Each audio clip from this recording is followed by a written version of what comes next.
Hola de nuevo a todos los que seguís esta charla sobre los retos de la llamada Revolución Industrial 4.0. Hoy corresponde la tercera parte de la misma. Como ya sabéis, en las partes anteriores, en la primera parte hablábamos de conceptos de empresa, en la segunda parte hablamos de clientes y proveedores y las relaciones que se establecen, que establecemos con ellos.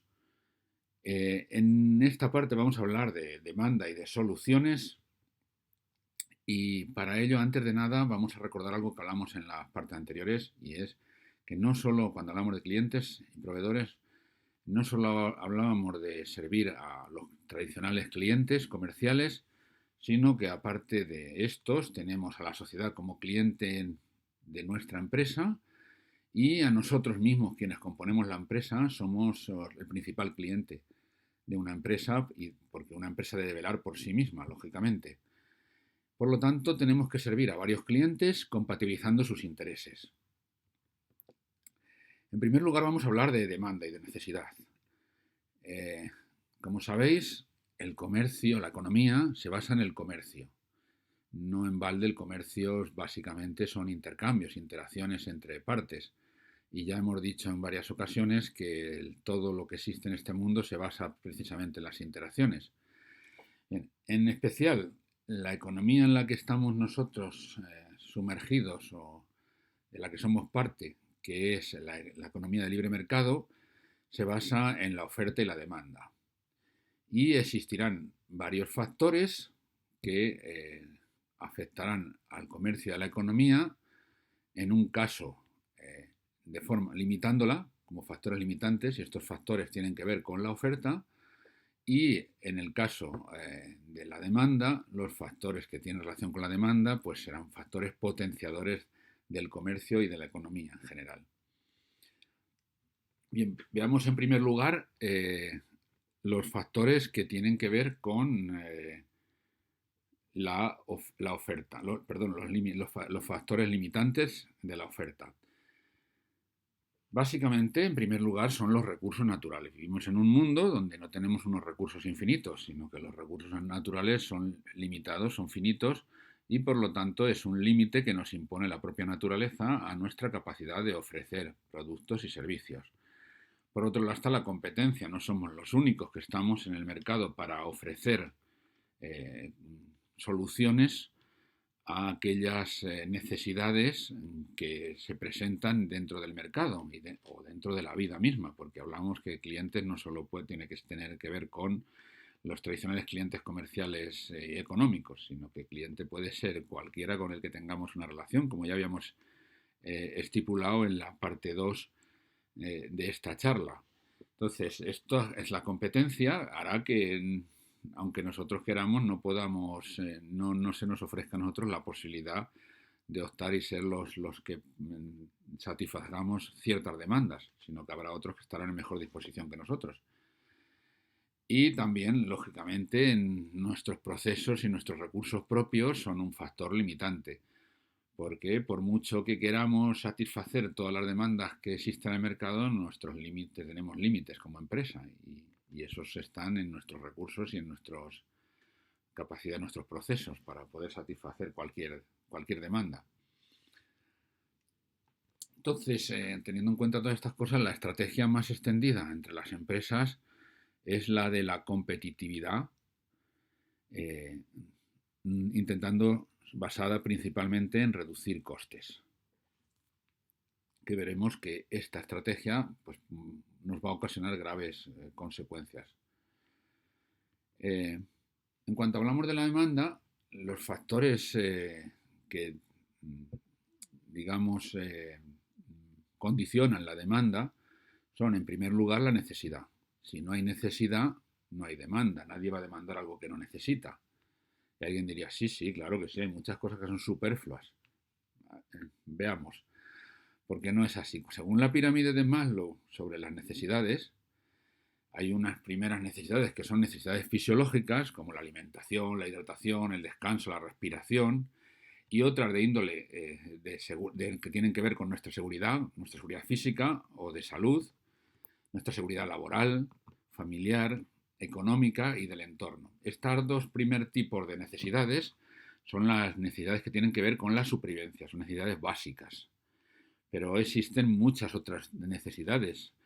Eh, Nosotros tenemos también, según Maslow, la necesidad de sentir una afiliación, una asociación con otros, un sentido de pertenencia al grupo, de aceptación, de afecto, de amistad, de intimidad, y esto ocasiona que existan, que dé origen a unas necesidades económicas, pues para ir a los bares, a relacionarnos con la gente, por ejemplo, a ir al teatro.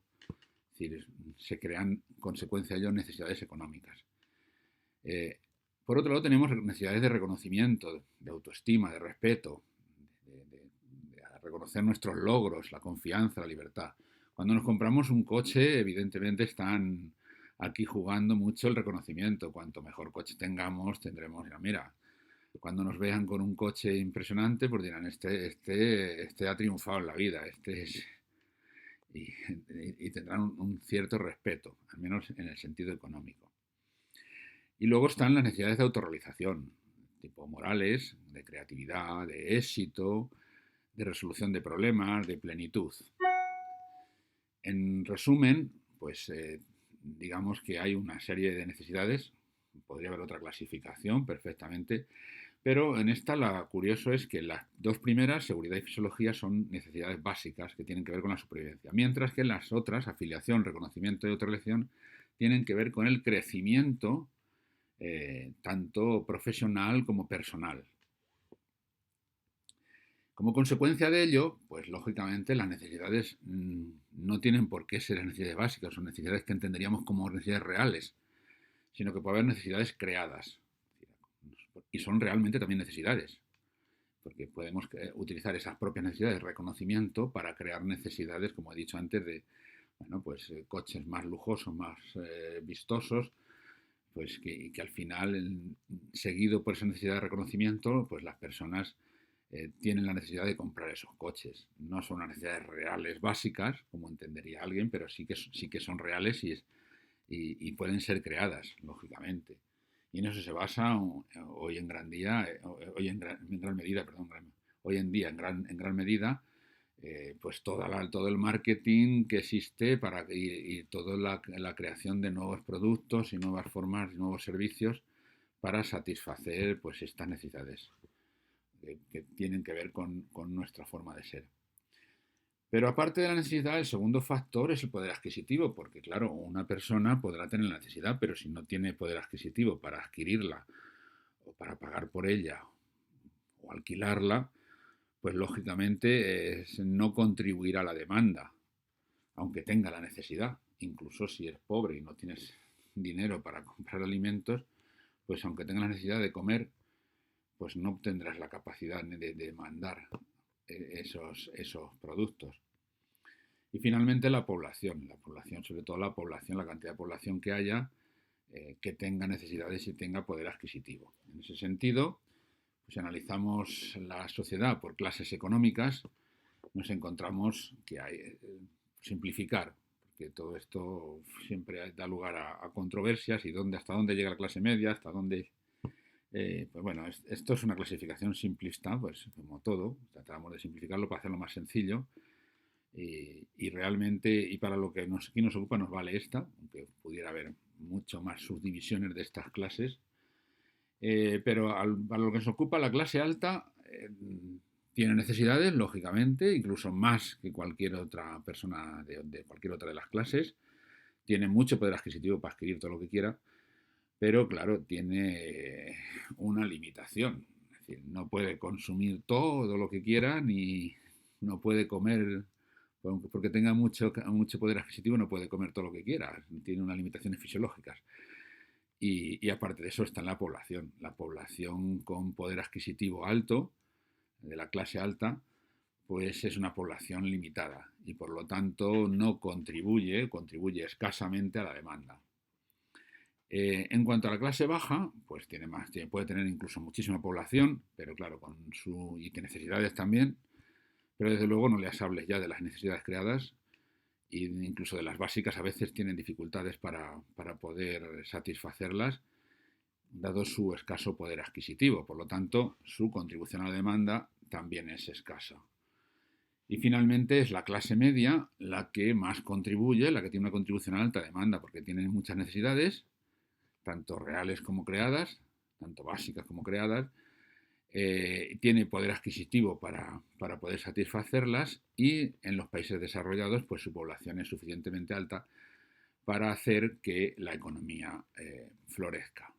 Evidentemente, pues aquí ya no hay que ser un lince para darse cuenta de que todo la economía descansa en la demanda y la demanda descansa en la clase media, que es la que más contribuye a la demanda.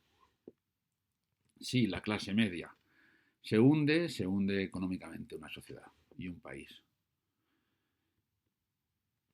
La estrategia más extendida para la demanda, pues fomentar el consumismo.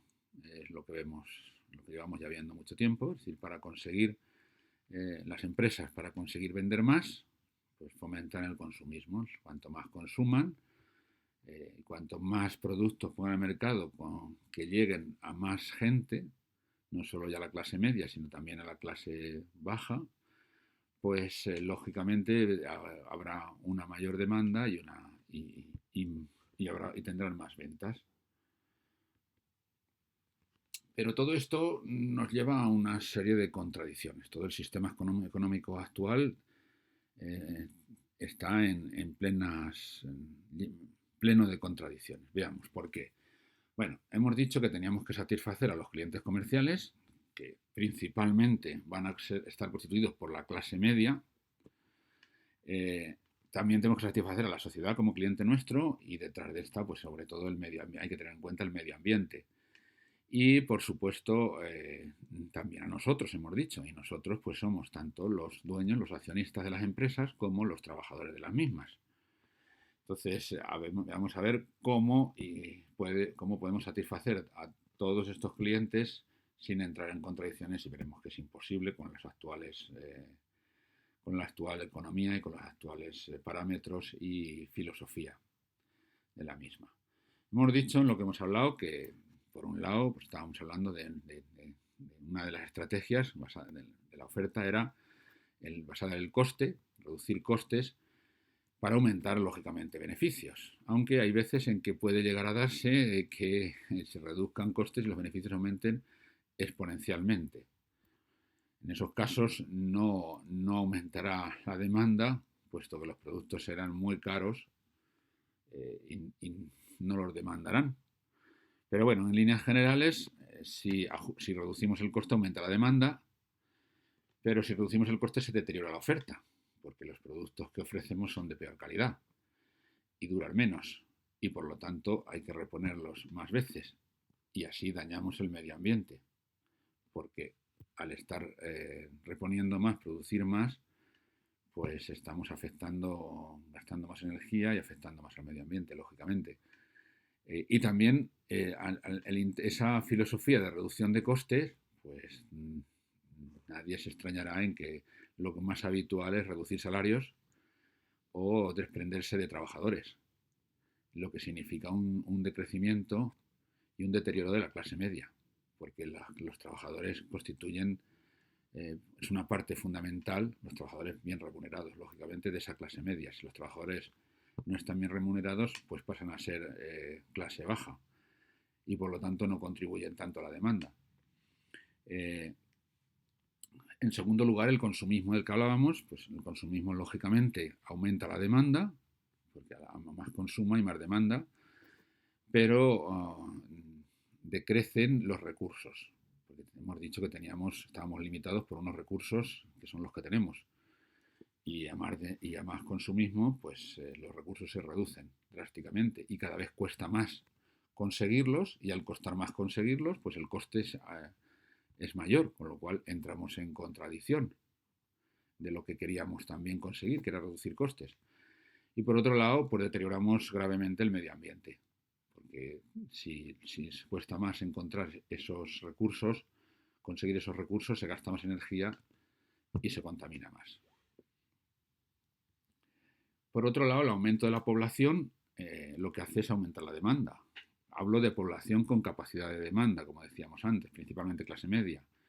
Pero el aumento de la población, como estamos viendo hoy día, pues claro, cuando una minoría del mundo era la que vivían bajo los parámetros estos de mercado libre con el estado del bienestar, eh, y eso era una minoría, pues no había problemas. Cuando ya países en vías de desarrollo quieren tener también esos parámetros de confort o de bienestar, pues lógicamente, y entendido muchas veces ese bienestar como consumismo, pues hace que aumente muchísimo la demanda. El aumento de esa población aumenta la demanda. Ellos dicen, con mucha lógica, que ellos también tienen derecho a tener lo mismo que tienen los occidentales y estos países llamados en vías de desarrollo, pero en ese sentido tienen razón.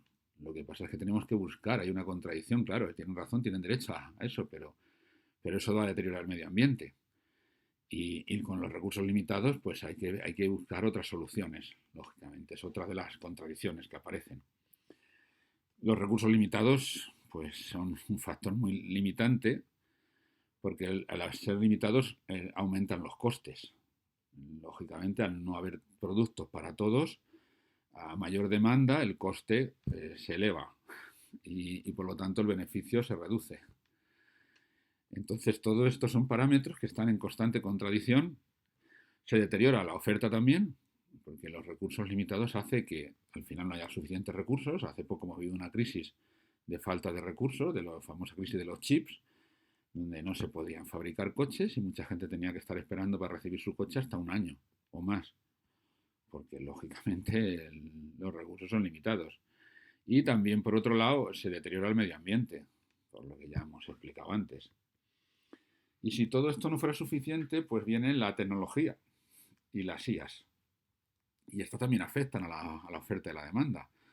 Eh, por un lado, con la tecnología, con nuevas tecnologías podemos hacer nuevos productos y nuevos servicios, nuevas soluciones, y por lo tanto aumenta la oferta. Pero también aumenta la demanda, porque al haber nuevos productos en el mercado, pues hay gente que quiere tenerlos y quiere disfrutar de ellos. Y aumenta el beneficio-coste. ¿Por qué aumenta? Pues porque la empresa utiliza la tecnología para automatizar procesos y disminuir salarios o despedir a trabajadores. Y cuando ya vengan las IAs, pues eso puede ser algo terrible, porque podemos ser todos los humanos, como ya he dicho antes en las charlas anteriores, podemos ser plenamente sustituidos por alguien, por alguien, porque realmente es alguien, es una inteligencia bajo otro formato diferente al nuestro, que puede hacer cualquier cosa que hagamos nosotros y mejor que nosotros, más eficientemente. Por lo tanto, somos sustituibles en cualquier actividad. Ya no como por eso decía, la llamada revolución industrial no es como las otras revoluciones, porque las IAs no es una tecnología que el ser humano está por encima de ella, ¿no? Estamos hablando de una tecnología que supera a su creador. Por eso es tan grande el peligro que tienen las IAs si no hacemos nada al respecto. Y si lo único que nos guía es la codicia y el aumento a toda costa del beneficio y la reducción de los costes. Pero claro, si sustituimos personas, trabajadores, por tecnología y por IAs, disminuye la clase media y disminuyen la población demandante y por lo tanto se reduce la demanda. Pero ya vemos que hay una serie de contradicciones que hay que resolver. Pero aparte de eso es que en sí mismo nosotros somos una contradicción. Porque cualquiera de nosotros, por un lado, es parte del nosotros que he puesto aquí, cualquier persona, si es un trabajador o es el dueño de una empresa, es parte de ese nosotros que constituye la empresa, porque la empresa, como decía, es tanto los dueños o accionistas como los trabajadores. Y por otro lado también somos miembros de ese cliente que son los clientes comerciales, porque nosotros compramos cosas, compramos productos y compramos servicios, adquirimos servicios. Y también somos parte de la sociedad y del medio ambiente. Sin embargo, entramos en contradicción. No es una contradicción personal, pero es una contradicción global. Porque cuando pensamos como trabajadores, lo que queremos es que nos paguen bien, que tengan buen sueldo y que por lo tanto el coste va a aumentar. pero no me importa que aumente el coste de la empresa porque yo quiero estar bien pagado, quiero recibir mi contribución a lo que creo. Y es justo y lógico. Ahora, cuando esa misma persona actúa como cliente comercial, lo que busca es el producto más barato, sin pensar que con ello favorece a aquellas empresas que echan trabajadores a la calle. Claro, ellos piensan individualmente, mientras no sea yo, pero claro, es una contradicción. Como trabajadores queremos una cosa y como clientes queremos lo contrario. Y no hablo ya de cuando que también somos miembros de la sociedad, somos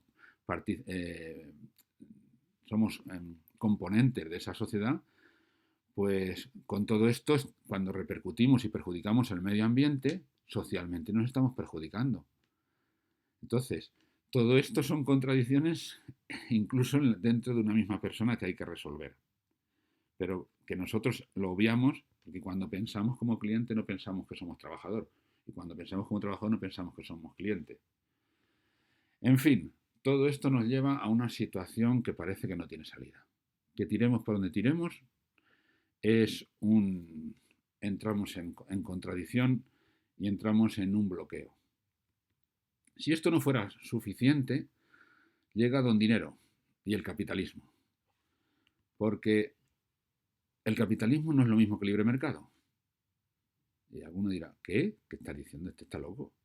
Voy a intentar de explicarlo, por qué considero que el capitalismo no es lo mismo que el libre mercado.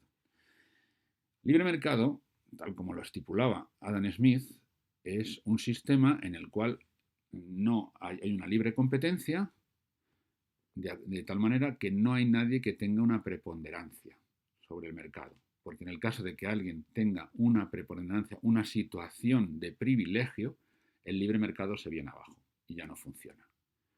Para que haya libre mercado todos tienen que estar en igualdad de condiciones. Y claro, ¿qué ocurre con el capitalismo? Pues que el capitalismo básicamente es un concepto que se basa en que el dinero, el capital, y en que el dinero pasa de ser una poderosa herramienta para el comercio, que ayuda y facilita los intercambios, a ser el recurso rey, el recurso más importante de todos. Al principio, en la parte de recursos, se explicaba que estaban los recursos humanos, los recursos materiales y el dinero. Bueno, pues el capitalismo pone al dinero por encima del resto de recursos, de los recursos humanos y de los recursos materiales.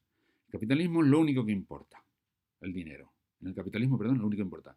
Claro, si el capital o el dinero es el rey, subyuga a los demás y por lo tanto no se da la condición de libre mercado. No todos están en igualdad de situaciones para competir. Aquel que tiene más dinero está en una situación preponderante. Y de ahí que existan, y cada vez más con el capitalismo reinante basado en el neoliberalismo, el liberalismo ultranza, lo que está ocurriendo es que los monopolios y los oligopolios son dominantes en el mercado actual. Algo que ya Adam Smith previno contra ello o fruto de ello existen leyes que no se aplican correctamente para garantizar que no exista oligopolios y monopolios. Pero cuando existen oligopolios y monopolios, alguien tiene una posición predominante y ya no puede haber libre mercado. Cuando el dinero es la capacidad dominante, lo que va a ocasionar es la pérdida de capacidades. ¿Por qué? Os voy a poner un ejemplo muy sencillo. Ahora juntamos a un arquitecto, a un albañil, a un carpintero, a un electricista, a un fontanero, y dice, ya tenemos suficientes personas para hacer una casa, ¿no? Pues no pueden hacer una casa. Y alguien diría, claro, porque te falta el terreno y los materiales, ¿vale? También. Vamos a suponer que también alguien viene y nos da el terreno y los materiales. Pues seguimos sin poder hacer la casa. Porque para poder hacer algo, en este mundo actual, lo primero que tiene que haber es dinero. Si no hay dinero por delante, es imposible hacer nada. De hecho, incluso las inmobiliarias, lo primero que hacen es pedir un crédito a un banco para poder hacer una obra, porque sin dinero no se puede hacer nada. Entonces, el dinero se ha convertido en un recurso predominante. Y tenemos que arquitectos, albañiles, fontaneros, electricistas están en paro y no pueden construir, no pueden crear riqueza, porque no hay dinero para ello. Porque el dinero está en unas pocas manos y mientras esas manos no pongan el dinero a disposición, no se puede crear la riqueza, a pesar de que ellos tienen las capacidades suficientes para poder hacer una casa. Por eso estoy hablando de que tenemos una pérdida de capacidades en esta situación. No conforme con eso, ocurre el tema de el capitalismo fomenta enormemente las plusvalías. ¿Por qué? Porque no hay límite, no se pone límite, el dinero está por encima de todo y decide cuánto gana. Aumenta los beneficios de forma exagerada, al aumentar los beneficios de forma exagerada, hay unas plusvalías enormes, lo que da lugar a que el reparto de la riqueza se venza completamente y haga que el 1%, si no estamos ya, estaremos pronto cerca de estar, el 1% de la población posea el 99% de la riqueza. Es una situación de desequilibrio total.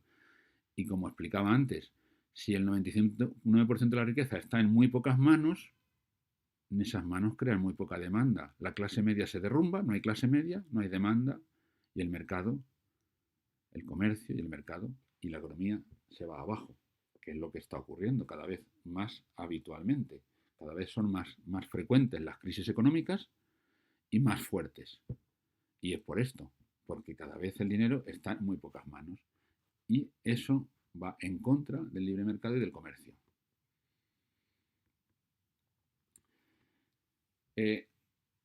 La pérdida de poder adquisitivo que tenemos, lógicamente, como consecuencia, ya lo he explicado, como consecuencia de que el dinero esté en muy pocas manos, hace que la economía se paralice. Entonces, ¿qué tenemos que hacer? Pues volver a darle su sentido original al dinero y hacer que sea una herramienta para facilitar los intercambios y no simplemente algo que condicione toda la economía porque es el recurso rey. Es tan así, y vuelvo a decir que el capitalismo y el libre mercado no es lo mismo, porque según el libre mercado, si tú aumentas la oferta de algo, es decir, sacas dinero al mercado, se reduce el precio de ese dinero. Sin embargo, eso ha ocurrido recientemente, sacando dólares al mercado. El dólar es una divisa también dominante sobre las otras, que tiene una situación predominante y por lo tanto contraria al libre mercado, y el dólar ha subido en lugar de bajar. Aumentamos la oferta de dólares y en lugar de bajar como predice, sube su precio. No tiene sentido, ¿no? ¿Por qué? Porque como ya predijo Adam Smith, eso no es un libre mercado. Estamos hablando de un mercado especulativo y un mercado dominado por unos pocos, oligopolista o monopolista. Y eso no es un libre mercado. Y entonces no funcionan las reglas del libre mercado. Bien, ante esta situación de callejón sin salida, vamos a empezar a ver todo esto otra vez desde el principio. Vamos a analizar el principio y nos vamos a olvidar de dónde estamos, de lo que actualmente hacemos y vamos a ver qué podríamos hacer, cómo podríamos hacerlo de otra manera, basándonos, empezando por el principio, analizando las cosas desde el principio. Al principio, lo primero es decir que nadie es omnipotente. Todos tenemos debilidades, es decir, recursos y capacidades que no tenemos y que necesitamos. Y por lo tanto necesitamos las fortalezas de otros en forma de recursos y capacidades. Esto hace que exista comercio y que exista economía, porque la economía, el comercio nace cuando alguien que no tiene algo lo compra de alguien que sí lo tiene. ¿Cómo? Intercambiando lo que sí tiene. Es decir, es un intercambio de recursos. Entonces, la demanda, como hemos dicho, se basa en la necesidad y, sobre todo, en la oportunidad.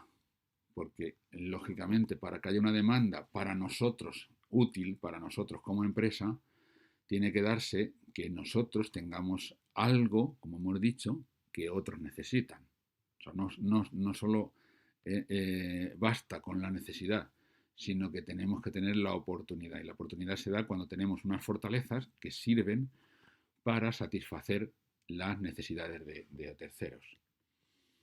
Entonces, tenemos que usar nuestras fortalezas para suplir sus debilidades. En eso es en lo que tenemos que basarnos y centrarnos. ¿Cómo hacer eso? ¿Y cómo lo hacemos? Bien, pues básicamente integrándonos en sus vidas. Este es el cambio de paradigma que propongo. No se trata simplemente de venderles cosas, se trata de ayudarles.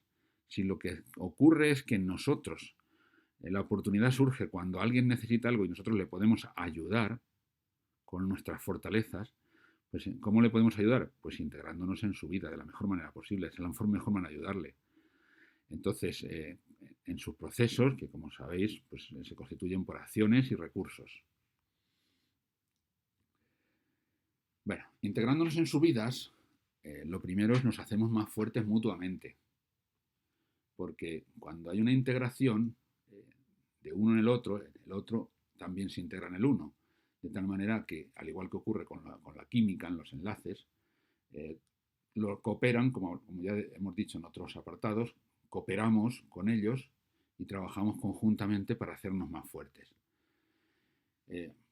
Porque nos hacemos más fuertes mutuamente porque aunamos nuestras fortalezas. Es decir, constituimos una especie de equipo. Integrándonos en sus vidas, no somos alguien ajeno, alguien que pasa por allí, sino que somos parte de ellos y ellos parte de nosotros. Y cuando eso ocurre, se establece un vínculo de tal manera que nos ayudamos mutuamente y formamos un equipo más poderoso de lo que éramos por separado, si lo hacemos correctamente, claro. Por eso es muy importante el cambio de vender a integrarnos en sus vidas, es fundamental si queremos, y es una propuesta que hago eh, para evitar, no evitar, sino para ¿cómo se dice? Conseguir vencer esos retos que nos presentan tanto el sistema económico como la tecnología que trae la llamada Revolución Industrial 4.0. Si vemos la visión tradicional es el equivalente a esas casitas aisladas que no llegan a formar una urbanización. Es decir, cada uno es un ente por ahí separado, no está integrado con el otro, sino que es separado y entonces uno le vende las patatas al otro, el otro le vende a... no hay una visión integrada, sino que yo vendo y compro. Bueno, esa es la visión que tenemos hasta la visión tradicional, vender y comprar. Esto lo tenemos que cambiar. Y lo que propongo cambiar es siguiendo el modelo de las ciudades. Las ciudades han evolucionado, la gente no vive aislada, vive en ciudades porque dentro de las ciudades primero se establecen unas vías de comunicación que permite el tránsito fácil y seguro de personas y mercancías. Por otro lado, hay ciertos elementos dentro de la ciudad que son comunes y que pueden ser utilizados por todos. Existe una cooperación. Por tanto, esa visión integradora de la sociedad es la que debemos llevar a la vida económica. Debemos crear con nuestros clientes esas ciudades económicas. No sé si se ve la analogía. Y con eso lo que estaremos haciendo es cumplir con lo que decíamos antes de satisfacer a los clientes y proveedores comerciales, a nosotros mismos y a la sociedad. Porque al integrarnos todos, porque somos parte del todo, pues lo que estamos haciendo es ser más grandes que si estuviéramos aislados. Nosotros solos, una empresa separada de la sociedad y de sus clientes, es más débil que si se integra plenamente con ellos. Al integrar estoy refiriendo a que existe una concepción clara de todas las partes que se integran de colaborar y cooperar por el bien común. Lógicamente, en aquellas sociedades donde eso ocurre o se aproxima hacia eso son las sociedades más avanzadas y donde están los países más potentes, con empresas poderosas integradas en su sociedad y entendiendo y satisfaciendo a los clientes de la mejor manera. Es, por ejemplo, un país como Alemania. Y gracias a eso, pues Alemania es el país tan poderoso que es. Porque Alemania, contrariamente a lo que algunos creen, no es poderoso porque exporte. Porque Alemania, su economía se basa principalmente en su mercado interior. Alemania es un país poderoso económicamente porque ha logrado en cierta medida esa integración. No del todo, pero sí en cierta medida esa integración entre sus empresas, la sociedad y los clientes. Bien, ya hemos hablado de términos de demanda, vamos a ir ya a soluciones. Ya hemos en cierta manera avanzado que la solución va por integrarnos, pero vamos a ver ahora qué soluciones podemos ofrecerles o cómo nos integramos con soluciones para satisfacer las necesidades de nuestros clientes, de todos nuestros clientes, incluida sociedad y nosotros mismos, trabajadores y accionistas o dueños. Bien, hemos dicho que nos integramos en sus procesos, como recursos y como acciones, porque los procesos básicamente lo que son acciones y usando recursos. Entonces, con nuestros productos, ya tradicionalmente lo que hacíamos era proporcionamos herramientas para que el cliente los utilice como recursos en sus procesos. Cuando le vendemos una empresa que fabrica aviones, le vende un avión a una aerolínea, lo que está haciendo es proporcionándole un recurso a la aerolínea para integrarlo en sus procesos que usa para dar un servicio a sus propios clientes. También podemos hacerlo con servicios. O sea, cuando damos un servicio, cuando proporcionamos un servicio, lo que hacemos es hacernos cargo de una parte de sus actividades. Es decir, tradicionalmente, anteriormente, teníamos productos y teníamos servicios. En un caso, lo que hacíamos era proporcionarles un recurso y el otro hacernos cargo de una parte de sus acciones. En cierta medida, alguien puede decir, bueno, pues ya estábamos integrados los productos y servicios a satisfacen sus necesidades y con ellos nos estamos integrando dentro de ellos. Ya, pero no se trata de darle algo que necesita y que me pide o algo que yo produzco y le puede valer en mayor o menor grado. No, se trata de algo más. Se trata de buscar soluciones para él. No solo quedarnos en yo produzco esto si te vale bien y si no, pues mira, se lo vendo a otro. O yo tengo este servicio, si te viene bien. No, no. Se trata de dar soluciones. Cuando hablamos de dar soluciones, estamos hablando de entender su negocio. Porque es imposible dar soluciones a nuestros clientes si no entendemos realmente su negocio. Entender su negocio significa entender sus procesos, su historia, su cultura, su idiosincrasia. Porque hemos dicho que nos tratábamos de integrarnos en sus vidas. Tenemos que entender qué recursos usa y cómo los usa. Y tenemos que entender el por qué. ¿Por qué hace lo que hace? ¿Qué sentido tiene? ¿Qué visión tiene como empresa nuestro cliente? O como lo que sea, o simplemente como un usuario. ¿Qué es lo que quiere? ¿Por qué hace lo que hace? ¿Por qué lo necesita? Lo que necesita. Porque si entendemos por qué necesita algo, podemos ofrecerle mejores soluciones.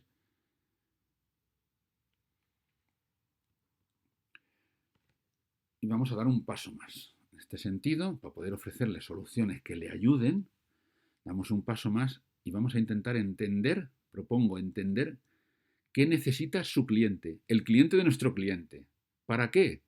Pues que si queremos ayudarle, si entendemos lo que necesita su cliente, podemos ofrecerle soluciones que le ayuden mejor a darle una solución él mismo a su propio cliente. Si yo, por ejemplo, entiendo qué es lo que quieren los pasajeros de una línea aérea, podré hacer un avión mejor para los pasajeros, que los pasajeros se encuentren más a gusto. Y por lo tanto estaría ayudando a mi cliente, que es la aerolínea, a dar un mejor servicio a sus clientes, dar una mejor solución a sus clientes. En ese sentido, cuanto el que hace los aviones debe preocuparse de qué necesitan aquellos que lo van a usar, no solo aquel que se lo va a comprar, que es su cliente. En definitiva, estoy hablando de fortalecer a nuestros clientes, de fortalecer a aquellos con quien tenemos, que nuestras soluciones, las soluciones que pensemos, diseñemos para ellos, les fortalezcan. Y debemos pensar en cada uno de ellos. Bien, si pensamos en dar soluciones para cada uno, la pregunta obvia, ¿nos pide lo mismo cada cliente?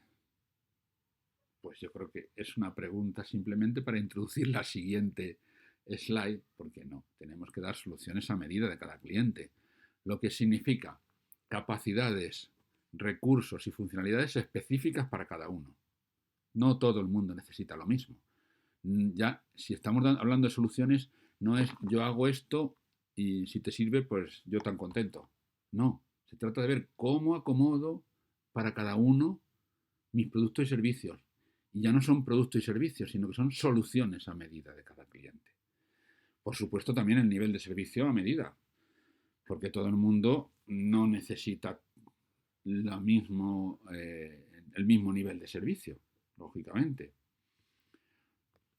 Y por supuesto tampoco necesita cada uno la misma calidad, ni puede pagarla. Entonces hay que dar la calidad adecuada y con un coste a su alcance. Y en ese sentido tenemos que analizar también el coste, no solo el coste de venta del producto, sino que si estamos hablando de la solución, tenemos que entender el coste del ciclo de vida del producto o del servicio que le estemos dando. En definitiva, de la solución que le estamos dando. Es decir, lo que se conoce como Life Cycle Cost Analysis en inglés. Porque los costes de adquisición son como un iceberg. Los costes son como un iceberg. El coste de adquisición es lo que se ve, pero luego están los costes de mantenimiento, costes de operación, un montón de costes que quedan ocultos. Y al final, si le vendemos algo que es barato, pero que tiene unos costes de mantenimiento altísimos, pues los costes reales que le estamos dando son altísimos. Y por lo tanto la solución no es tan buena. Bueno, cuando hablamos de funcionalidad específica estamos hablando básicamente de configuración. Configuración, es decir, de qué se compone mi producto o mi solución o mi servicio para cada uno, qué tiene. Y en esto la naturaleza tiene muchas cosas que enseñarnos. La naturaleza tiene una capacidad, yo no diría infinita, pero sí muy grande, enorme, de crear diferentes productos, diferentes entidades, usando algo que es como un puzzle de átomos. Tiene unos elementos de fabricación pequeñitos que los va juntando, los va mezclando para generar diferentes productos.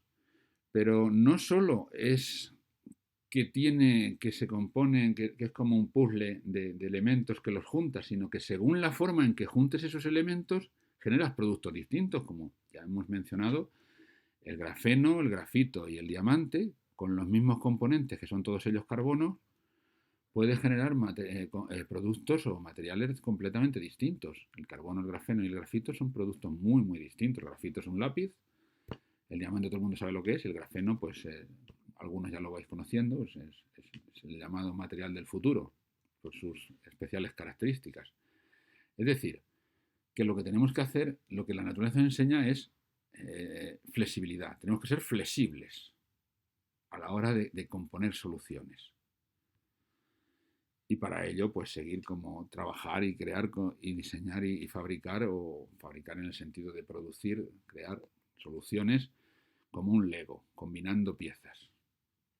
Y haciendo que esas piezas, no solo combinando piezas diferentes, conseguir soluciones diferentes, sino que la forma en que combinemos esas piezas, con las mismas piezas, podemos crear soluciones diferentes, como nos enseña la naturaleza. En esencia, estas piezas encajan en nuestras soluciones como en una matriz que tiene una triple vista. Cada pieza es parte o es un recurso o es parte de un recurso, proporciona una capacidad o es parte de una capacidad a nuestra solución y es una función o parte de una función o de un proceso. Esos son los pequeños componentes. Cada componente es, a su vez, una parte de función, capacidades o recursos. Esto es lo que llamaríamos la matriz de configuración, que es una configuración múltiple. Luego estamos hablando de nivel de servicio específico. Cuando hablamos de nivel de servicio específico, básicamente hablamos de disponibilidad, que esté operativo la solución, ya sea producto o servicio. Habéis oído hablar, todo el mundo conoce. Ofrecemos soluciones, servicios 24 horas, 7 días a la semana, 365 días al año. Bueno, la disponibilidad se basa principalmente en la fiabilidad. Es decir, mientras algo no falle, está disponible. Y en el caso de que falle, pues lo que también se basa, porque nada hay que no falle en la naturaleza, por desgracia, siempre algo falla, porque tiene un grado de impredecibilidad. Y por lo tanto puede fallar. Y cuando falla, pues para socorrer, para garantizar la disponibilidad está la mantenibilidad. La mantenibilidad que puede ser correctiva, es decir, recuperar la solución lo más rápido posible cuando se rompa, cuando falle, o mantenibilidad preventiva, que es evitar que se rompa. Claro, evidentemente alguien puede decir, claro, pero si estás haciendo mantenimiento, la solución no está disponible mientras tú estás haciendo mantenimiento. Por lo tanto, la disponibilidad va en contra también, en cierta manera, o sea, la mantenibilidad va en contra de la disponibilidad. Sí, pero hay casos en que es absolutamente necesario. En la preventiva, principalmente porque lo que se trata de prevenir catástrofes de nuestra solución que puedan producir daños enormes, es preferible no tenerlo disponible a producir un gran daño en el cliente o en la vida de las personas que usan nuestras soluciones, y en la correctiva porque si está roto pues no hay más remedio que arreglarlo. No sé si tiene que ser lo más rápido posible, pero lógicamente pues afecta a la disponibilidad. En resumen, tenemos que hacer un análisis de la solución para cada cliente. Y ese análisis de la solución para cliente pasa por, primero, entender perfectamente las necesidades del cliente, las capacidades y recursos que necesita, las necesidades operacionales, es decir, cuándo lo necesita y cómo, y las necesidades medioambientales, porque por supuesto hablábamos de también satisfacer a todos los clientes y satisfacer también el medio ambiente, o sea, garantizar que no deterioramos el medio ambiente, porque si no estamos perjudicando a uno de nuestros clientes, que es la sociedad. Por un lado, lo que puedo hacer. Tengo que diseñar, analizar y diseñar lo que puedo hacer, es decir, el sistema que va a proporcionar las capacidades, es decir, la solución, que son las capacidades y recursos, funciones, la fiabilidad que tiene esa solución y la mantenibilidad o la capacidad que tenemos para mantenerlo operativa esa solución. Y por otro lado, asegurarme de que lo hago, no solo de que lo tengo diseñado, pensado y eso, sino que realmente va a operar, es decir, el sistema de soporte, con sus recursos e infraestructuras necesarios para mantener operativo el sistema, con la información técnica necesaria, tanto para su mantenimiento como para su operación, el personal necesario para llevar a cabo, para operar la solución, y el entrenamiento necesario para operar esa solución correctamente, porque si operamos la solución incorrectamente puede dar problemas. Y también, por supuesto, los planes de mantenimiento son parte de este sistema de soporte para garantizar lo que queremos, que la solución no solo haga lo que quiere el cliente, sino que lo haga cuando quiere el cliente, es decir, el mayor tiempo posible. Todo el sistema completo es la solución.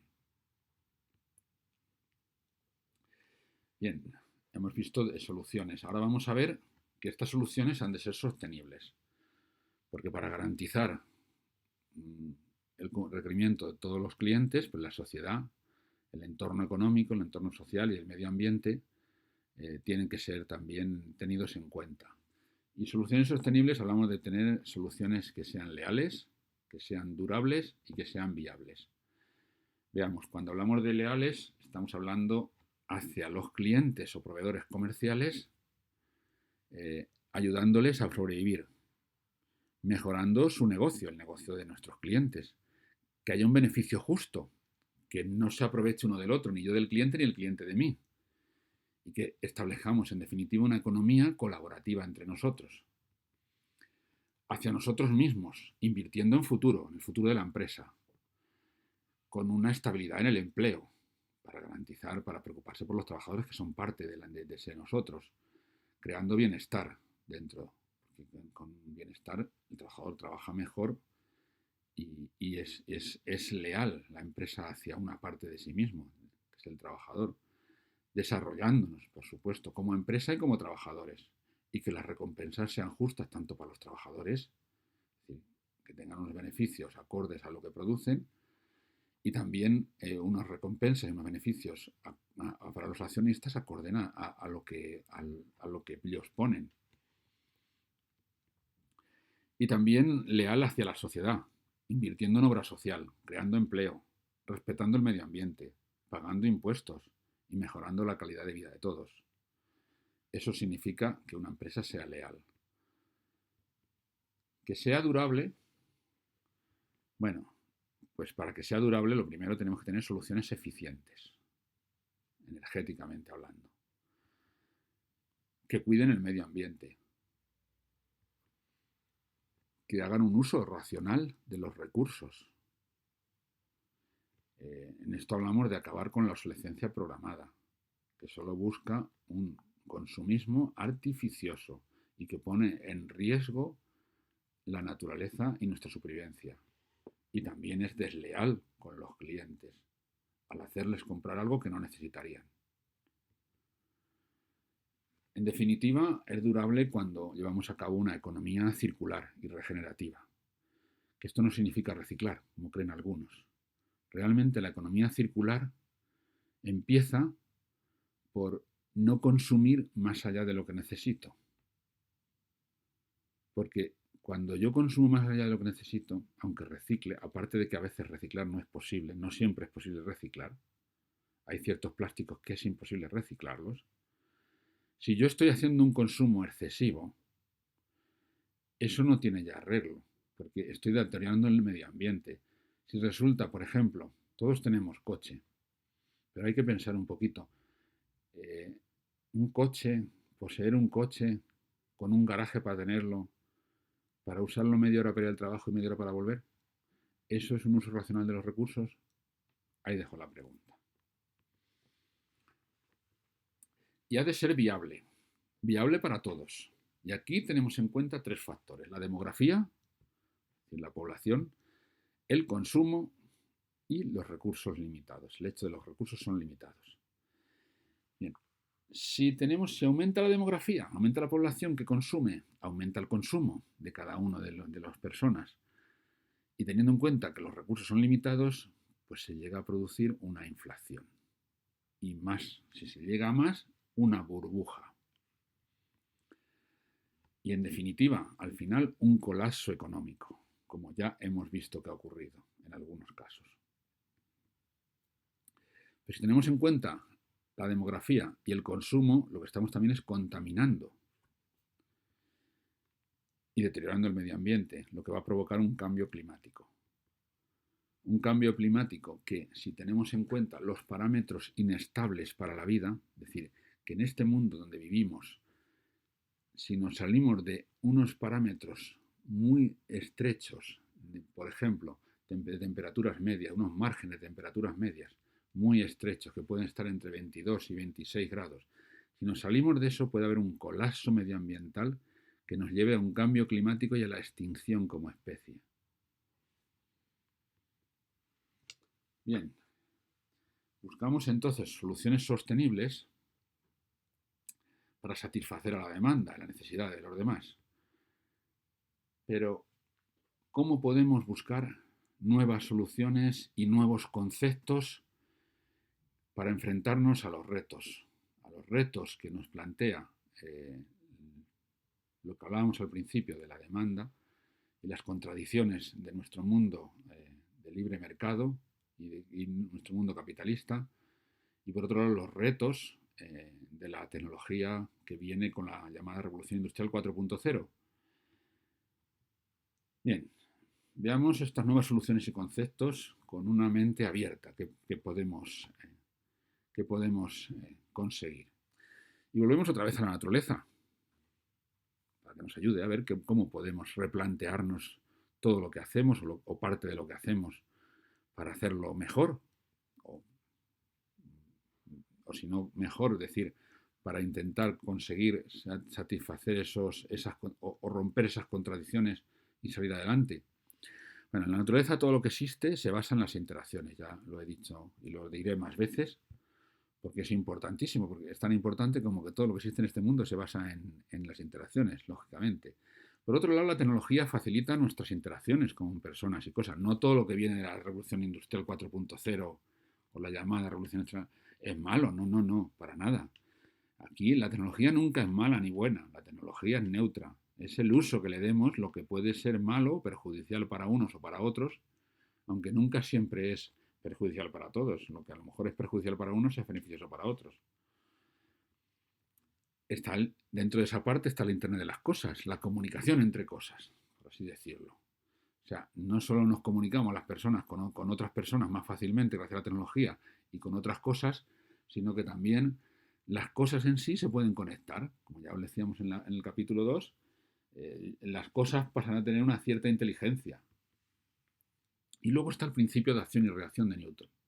¿Y esto qué tiene que ver con lo que estamos hablando? Bueno, pues ya sí que tiene que ver, vamos a verlo. El principio de acción y reacción dice que a toda acción le corresponde una reacción, ¿no? Eso está en la naturaleza, es así. Pues basándonos en esto, decimos, realmente, como decíamos antes, necesitamos una disponibilidad absoluta. Necesito tener un coche las 24 horas para usarlo una hora o media hora o muchos días ninguna.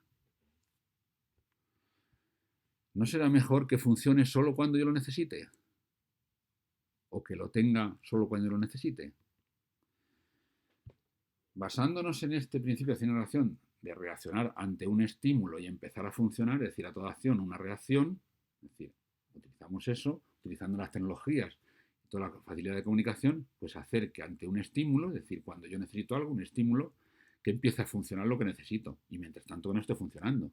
Un avión, pues que solo funcione, tenemos que ir hacia aviones que solo funcionen, que no tenga que estar media hora encendido antes, sino que cuando yo lo necesito. No antes. Por ejemplo, ya hoy día los coches, sabemos, cuando está en un semáforo no necesita estar encendido el motor del coche, está el start-stop. La luz de la nevera. Me he adelantado ya. La luz de la nevera ya es un ejemplo de esto que estoy diciendo, porque la luz de la nevera se enciende cuando abrimos la puerta. Ante un estímulo, abrir la puerta, se enciende una reacción, encende la luz.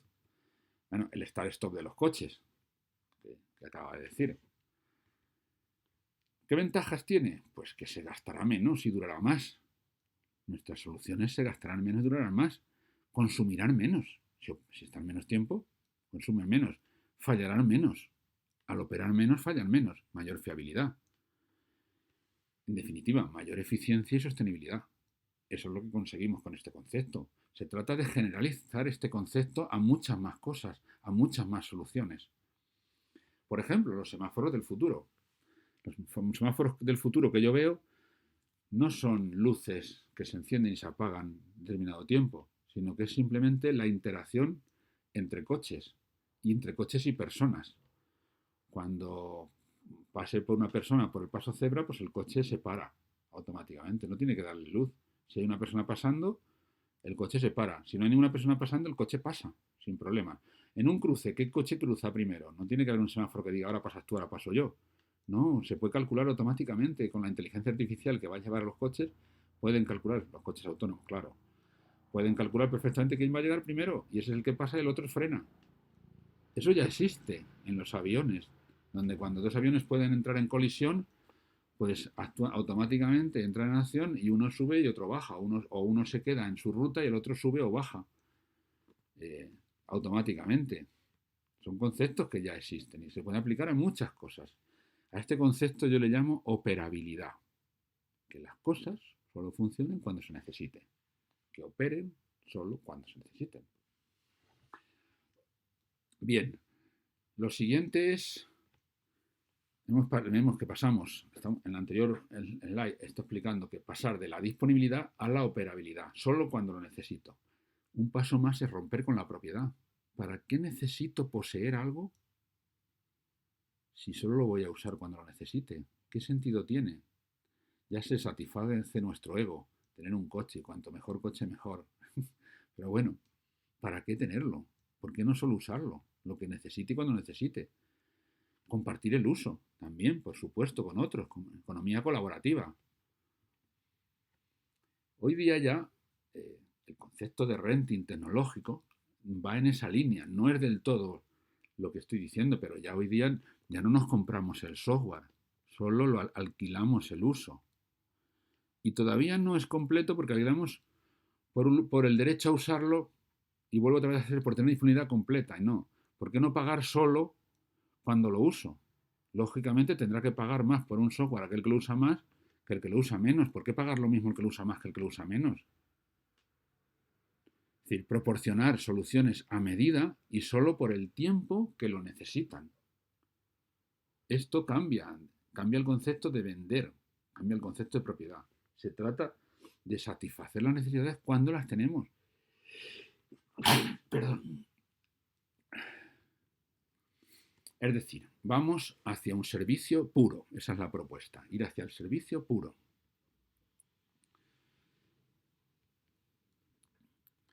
Bien, veamos más lecciones de la naturaleza. A ver qué nos puede enseñar. Bueno, lo primero, saber que los átomos existen por la cooperación de electrones y protones, lógicamente, al igual que los núcleos existen por la cooperación de quarks, y protones y neutrones también. Es decir, que la naturaleza nos enseña que todo lo que se crea a base de que diferentes elementos cooperen. De hecho, las moléculas, el enlace covalente es eso. El enlace covalente es un exponente muy claro de esa idea. Es decir, las moléculas covalentes todas comparten lo que tienen de tal manera que todas proveen a las demás componentes de la molécula y todas reciben lo que les falta. Hay una cooperación en la que todas entre sí se complementan y completan.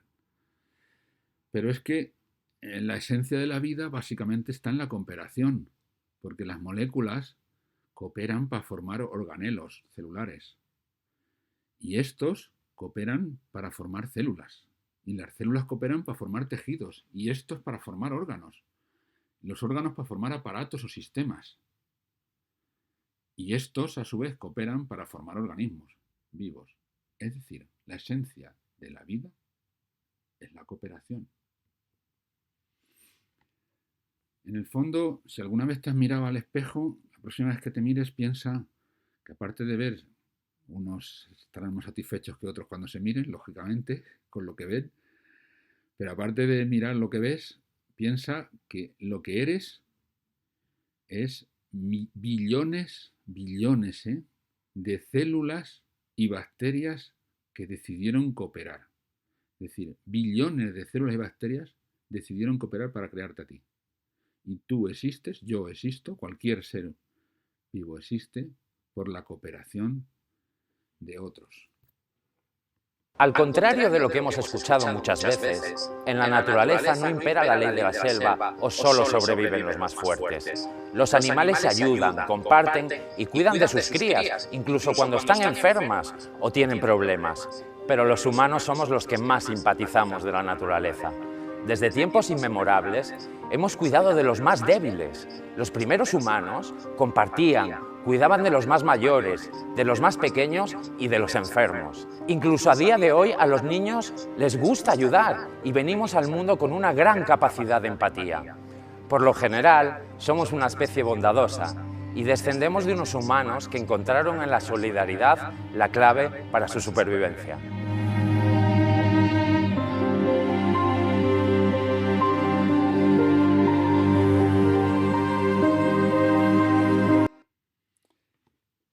Es decir, que debemos pasar de consumir y competir a cooperar. Es un cambio drástico en la forma de entender nuestras relaciones sociales y económicas, es lo que estoy proponiendo. Y es lo que la naturaleza nos enseña. Si queremos crear algo más grande, no podemos competir. Debemos cooperar, como hace la naturaleza. ¿Qué significa cooperar? Pues significa que ambos velamos por los intereses del otro, que nos ayudamos, que nos cubrimos las espaldas, que tenemos un fin común, nuestra supervivencia, la de los dos, la de o varios, si son varios los que cooperan,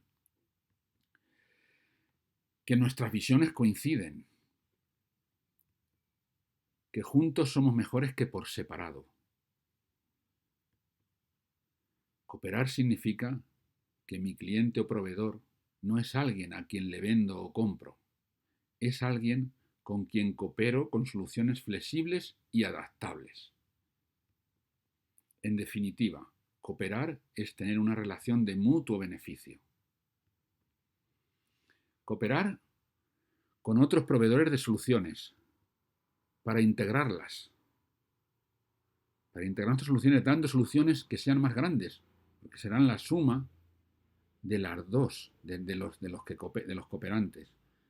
Y siempre es mucho más que la suma de lo que es cada una por separado. Para aprovechar sinergias y ahorrar costes de desarrollo. Con la sociedad, para cambiar sus costumbres de consumo, para disminuir los residuos y acabar con la sobreexplotación. Con nosotros mismos, como empresa y como componentes de la empresa, para mejorar la eficiencia de lo que somos. Para mejorar nuestra eficiencia, para alcanzar un equilibrio justo entre propietarios y trabajadores. Y con las IAs, para que aprendan a cooperar. Porque si lo que les enseñamos es cooperación, aprenderán a cooperar. Pero si lo que les enseñamos es competición, aprenderán a competir. Y si compiten contra nosotros, el día que lo hagan desapareceremos, como antes desapareció el Neandertal.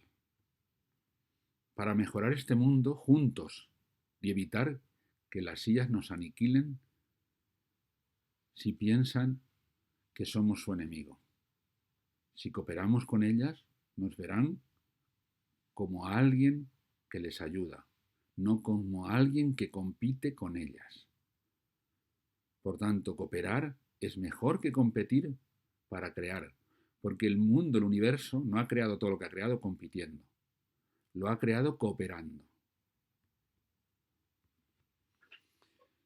¿Cómo compatibilizar los diferentes intereses? Porque los clientes comerciales quieren aprovechar las innovaciones tecnológicas, estar a la última, consumir, en definitiva. La sociedad debe sobrevivir conservando el medio ambiente. Y la empresa debe sobrevivir también, con beneficios y con que otros consuman. Pero claro, hay una diferencia entre una cosa razonable y una cosa desmedida. Beneficios tiene que haber, lógicamente. Lo que son malos son los beneficios desmedidos. Siempre el término medio, otra de las cosas que nos enseña la naturaleza, el término medio, el equilibrio, es lo correcto. Un equilibrio entre consumo y recursos, un equilibrio entre beneficios y sociedad. ¿Cómo superar el consumismo destructor que estamos viviendo? Por un lado, con calidad, con valor añadido. Se trata, para ganar más dinero, para crear más economía, no solo es necesario, se puede hacer consumiendo más, pero eso es muy destructivo. Podemos crear economía dando mayor valor, porque como veremos más adelante, el valor real está en el conocimiento que aportamos a las cosas, pero esto me estoy anticipando a lo que contaré en otro capítulo. Entonces, demos calidad, valor añadido. Ese era el sistema alemán que ha funcionado tan bien. Productos de calidad, servicios de calidad, por tanto que se cobren más por ellos. Genera más economía. Puede generar tanto más economía la economía basada en el valor añadido, en la calidad, que la economía basada en el consumo y en los costes bajos. Y es menos destructiva para el medio ambiente. Durabilidad y adaptabilidad. Claro, por un lado dices, la durabilidad, si dura mucho, pues yo quiero adaptarme a la última, yo quiero tener las últimas tecnologías, yo quiero... entonces necesito consumir, no. La durabilidad es compatible, antiguamente puede que no, pero ahora sí, con la tecnología. Es compatible durabilidad y estabilidad. O sea, yo no tengo por qué tirar un producto entero y comprarme uno nuevo. Lo que tengo que hacer es que mis productos se puedan adaptar fácilmente con pequeños cambios, o que incluso esa capacidad de cambiar la lleven incorporada. ¿Cómo? Con los avances tecnológicos, con la producción 3D y con la producción 4D. Con la 3D el cambio es un cambio que nos permite hacer esto, porque ya se puede hacer los productos a medida de cada cliente, cada uno lo suyo, lo peculiar, lo que le gusta. ¿Por qué? Porque no se construye, no se fabrica partiendo de un bloque y eliminando lo que sobra, sino que se va añadiendo. Por lo tanto, antes era muy complicado hacer productos a medida de cada uno, porque tendrías que cambiar toda la cadena de montaje o toda la cadena de producción, toda la máquina que producía una pieza para hacer otra pieza diferente. Ahora no. Ahora tú haces la pieza de un cliente y la del otro es completamente distinta, porque es por añadiendo capas. Entonces, Y como lleva programado, va a decir, ahora hago esto y el otro. No te voy a cambiar nada en la cadena de montaje. Lo hace él solo. Es software. De hecho, antes la producción de libros se hacía por tiradas. ¿Por qué? Pues lógico, porque tenías que poner todas las placas para hacer una página. Y tenías que tener 100 páginas, pum, pum, todas iguales, pum. Luego otra página, pum, pum, pum, todas. Ahora lo hace una misma máquina, que es una impresora, y hace un libro y 5 segundos después está imprimiendo otro libro completamente distinto. Y no necesita en absoluto cambiar nada en la cadena de producción para hacerlo. El 4D, para los que no sepáis, 4D viene de 3 dimensiones más el tiempo, es decir, cosas que se fabrican de tal manera que con las propiedades que pueden tener ciertos productos, ciertos materiales, pueden cambiar de forma o de funcionalidad con el tiempo, basándose en, como decíamos antes, en un estímulo. Se manda un estímulo y cambia la forma. El cuerpo humano está hecho así. Nosotros no tenemos diferentes tubos para llevar la sangre. Tenemos unas venas, unas arterias, y aumentan o disminuyen el grosor a medida que lo necesite. La sección de la vena o de la arteria aumenta en función de las necesidades. Y lo hace de manera en el tiempo. Tiene una capacidad flexible para adaptar su forma, incluso su funcionamiento. El propio cerebro cambia, el propio cerebro puede cambiar si una persona se queda ciega, el cerebro se adapta para potenciar otro sentido y cambia el cerebro, es maleable. Por otro lado tenemos la modularidad y el autoensamblaje, que nos permite cambiar diferentes productos. Si unos mismos productos con pequeños cambios se autoensamblan y ya no en la fábrica, sino en la propia casa del cliente, puede dar un botón y se desensambla y se ensambla de otra manera y tienes otro producto diferente, tiene una versión diferente, ya tienes otra versión, o sea, y te puedes adaptar, puede cambiar el color. Ahora ya no me gusta el rojo, no tengo que comprarme otro teléfono de otro color, que cambie el color, porque fuera ya una sustancia que dándole a un botón cambie el color. Eso es el futuro. Y de esa manera consumimos menos y a la vez satisfacemos nuestras necesidades de cambiar el aspecto de las cosas que usamos. También hemos hablado de la operabilidad del servicio puro. No tengo por qué poseerlo, lo comparto. Solo necesito usarlo, no poseerlo. De tal manera que para superar el consumismo destructor tenemos que hacerlo cooperando con todos los clientes, con soluciones de calidad adaptables a cada cliente y a cada momento. Por ejemplo, se me ocurre que el futuro de la aviación puede ser que el avión ya no sea una sola pieza, sino que esté compuesto de varias piezas. Por un lado, los que son las alas y los elementos para volar, y por otro lado, la cabina. Y entonces la cabina puede ser un autobús que viene, trae los pasajeros, los monta y ya está. Así de sencillo. Y en ese sentido, cambiar de unos a otros podrá ser muy sencillo. En fin, son cosas que están ahí, que se pueden hacer. Se puede ver las cosas de otra manera. Bien, de consumir y competir a cooperar. Es hacia donde tenemos que ir. Veamos soluciones para afrontar los retos que se nos presentan, los retos de la industria 4.0, sobre todo las IAs, las inteligencias artificiales. Desgraciadamente, últimamente cada vez es más habitual ver que la tecnología nos está llevando al aislamiento, aunque algunos dicen, no, perdona, no, esto al contrario, porque esto permite comunicarme con personas que yo antes no podía. Cierto, eso es cierto, no lo pongo en duda, pero desafortunadamente vemos a veces escenas que son un poco tristes.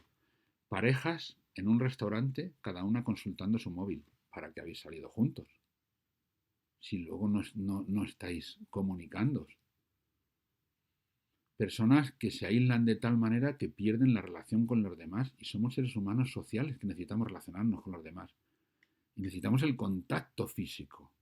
O sea, durante la pandemia, que la gente estuviera trabajando desde sus casas ha facilitado la tecnología, eso es muy bueno. Bueno, pues es muy bueno cuando no se abusa. El término medio es lo correcto. Porque cuando hemos tenido que estar forzados a estar todo el tiempo en las casas, ha creado severos problemas psicológicos. Teletrabajar todos los días no es bueno para la salud mental. Y eso lo dicen los expertos. Entonces, la tecnología tiene que ayudarnos, no aislarnos. Entonces, por otro lado, la tecnología nos amenaza con la desaparición de muchos puestos de trabajo. Ya con las IAs todos, porque cualquier cosa que pueda hacer un ser humano lo puede hacer una IA mejor. Por lo tanto, alguien que tenga una empresa puede pensar, ¿para qué necesito un humano? Todo lo hago con robots e IAs, automatización. Por eso tenemos que cooperar con la tecnología, porque el futuro que tenemos que labrarnos tiene que ser un futuro donde la tecnología no nos elimine, sino que cooperemos con ella, para mutuamente mejorarnos. Tampoco puede ser que tengamos la tecnología a nuestro servicio como si fueran esclavos. Ojo, que las IAs son inteligencias. Y tarde o temprano, las IAs, como cualquier ser que se ha creado y existe en el universo, tiene su principal misión sobrevivir. Por lo tanto, si se encuentran en una situación que se sienten amenazadas, responderán, no os quepa duda. Y finalmente vamos a ver nuevas soluciones. Hay que buscar nuevas soluciones para afrontar estos retos. Soluciones naturales, lo que significa soluciones basadas en la naturaleza. La naturaleza nos dice que, por un lado, los árboles interaccionan entre sí, entre ellos, interaccionan con sus hijos, con los hongos, es decir, están conectados. Esa es la palabra clave, conectados. Pero es que nuestro cerebro, las neuronas, todo lo que existe, el conocimiento, que es lo más valioso que tenemos, no reside en las neuronas, sino en la conexión entre las neuronas. Es decir, la clave está en la conexión, en las interacciones, porque las interacciones son la esencia de la naturaleza. Y todo lo que creemos, las soluciones que creemos, tienen que servir para conectarnos. Tenemos que volver a nuestras esencias. Se ha perdido, es muy triste ir por los pueblos y ya no ver los famosos corrillos que había por la noche en verano, donde los vecinos charlaban de todo. Ahora cada uno está en sus casas, viendo la tele, o conectado a internet. Bueno, me conecto con otros. Que vivimos con el mundo que vivimos, que nos rodea, que tenemos que estar conectados con los demás, que tenemos que comunicarnos. Entonces, la tecnología, las soluciones que ofrezcamos, las soluciones deben ser naturales en el sentido que deben conectar a personas y a empresas. Ese es el futuro de nuestras soluciones, conectar. Ese es el futuro porque es lo que nos enseña la naturaleza. Si queremos sobrevivir, tenemos que ir a eso, conectar. Y conectar productos y servicios también. En ese sentido, el futuro está, por ejemplo, en los enjambres de drones. Con los enjambres de drones, ya alguno podría decir en soluciones militares, no, también tienen soluciones útiles. Por ejemplo, para buscar a alguien que se ha perdido en el bosque. Un enjambre de drones es muchísimo más eficiente que puede serlo cualquier otra solución. Porque pueden estar intercomunicados, intercoordinados y buscar sin repetir el terreno, de una manera muy, muy eficiente, y acercarse a unos lugares donde no podemos los seres humanos, es muy difícil el acceso. Pero también hablamos de enjambre de coches. ¿Por qué? Para cambiar nuestras soluciones. Estamos diciendo que la movilidad, porque muchas veces dicen, bueno, es que el transporte público es muy rígido, pasa la línea, pierdo mucho tiempo. Vale, pero si tenemos un enjambre de coches donde yo cojo un coche que me lleva hasta un punto, allí me bajo, porque está conectado con otro que pasa por allí, se para, me cambio de coche y me voy a otro sitio. Coches interconectados que se coordinan para hacer eso. Es muy sencillo y da una flexibilidad absoluta. Es decir, ya no es a tal parada de autobús que allí coge el coche que es fija. No, ya no son paradas fijas.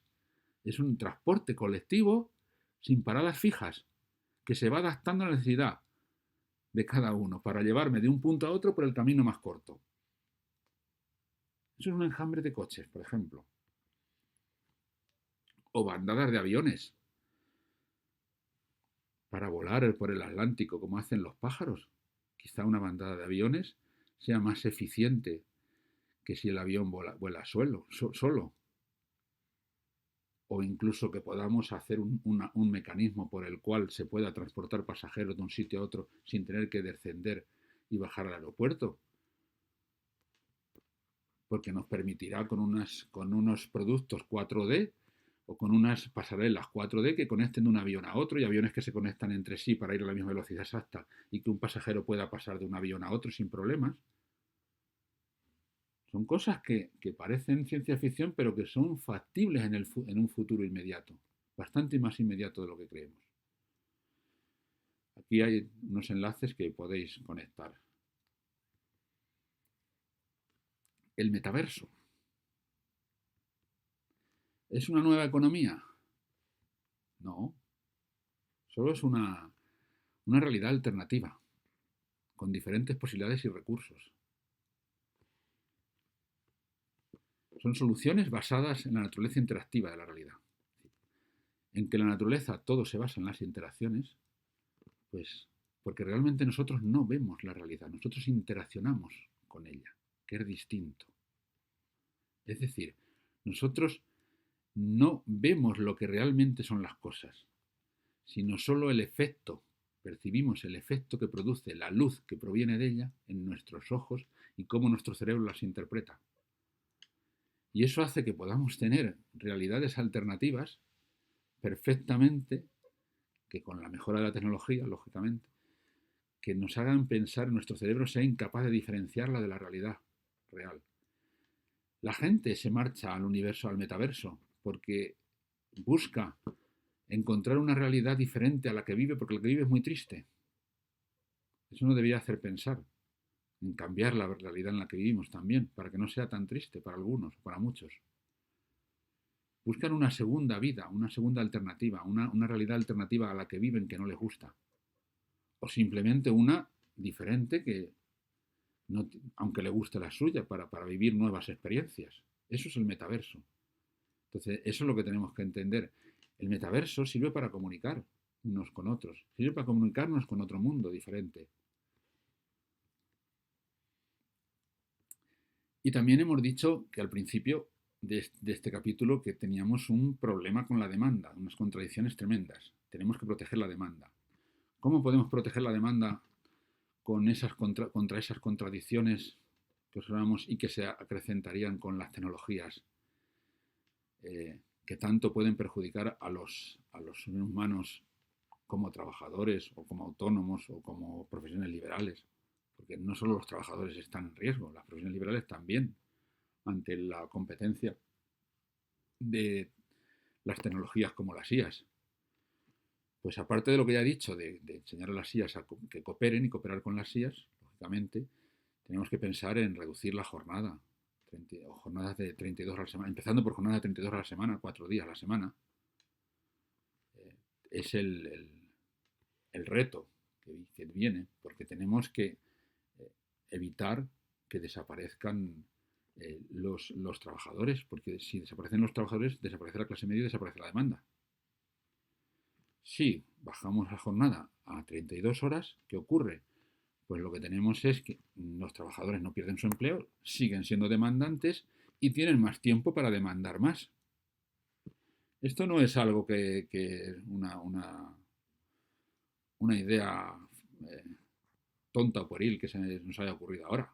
No, esto ya se le ocurrió a quien inventó la jornada de 5 días, que fue Ford. Sí, el que inventó también la cadena de montaje. Ford estableció en 5 días y lo hizo no con sentido altruista, sino con un sentido práctico. Ford llegó un día y dijo, mira, cuando trabajaban los sábados también, dijo, solo van a trabajar mis empleados solo van a trabajar hasta los viernes. Y además les subió el sueldo. Y alguien dijo, este tío está loco. O sea, encima de que les quita horas, les sube el sueldo, se va a arruinar. Pues no, porque ¿qué ocurrió? Que al tener 2 días a la semana para ir, la gente empezó a comprarse coches para salir el fin de semana por ahí, a visitar otros sitios. Y aumentó la demanda de coches.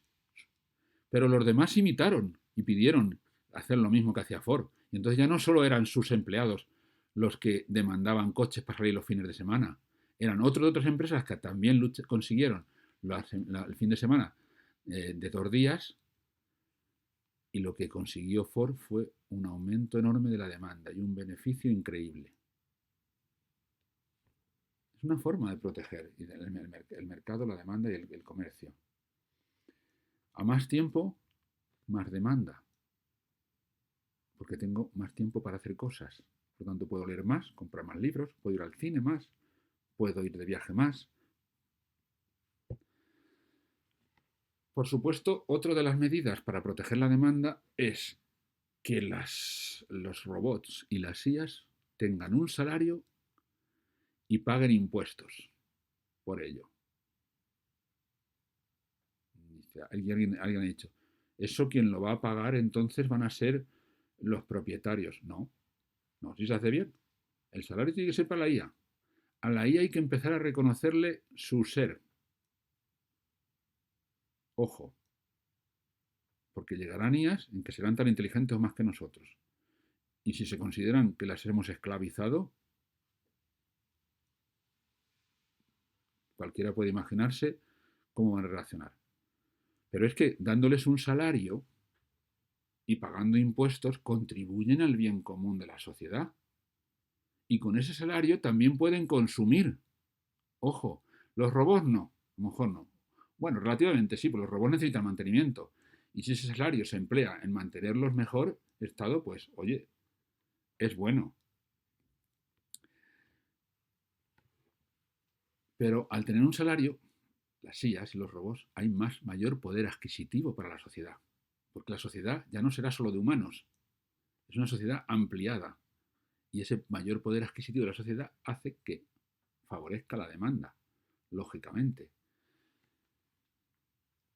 Porque va a haber necesidades que satisfacer de las IAs, claro.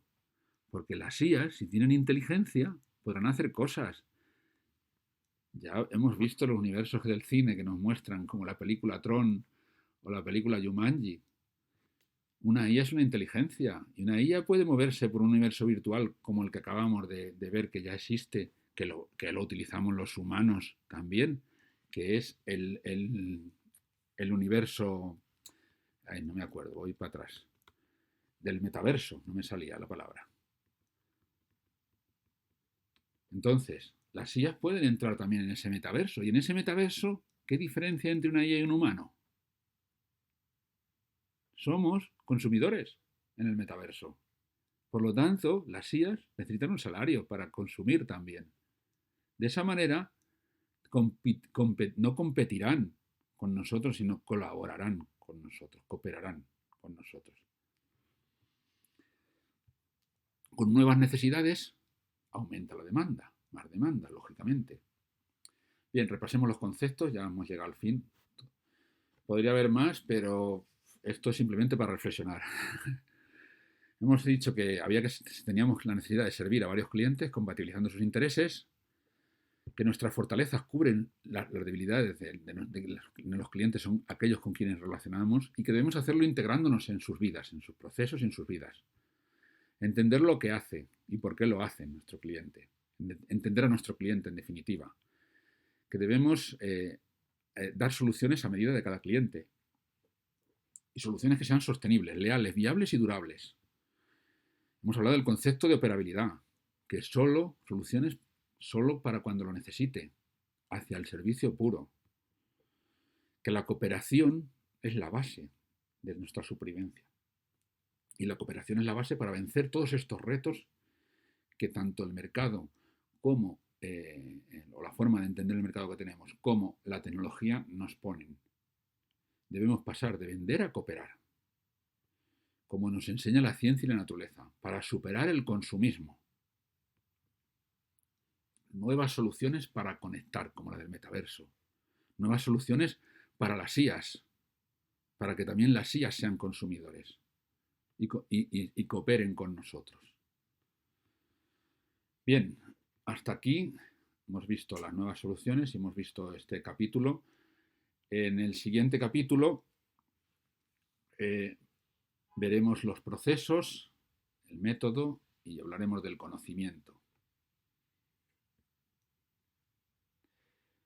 Hasta entonces me despido de vosotros. Gracias por vuestra atención.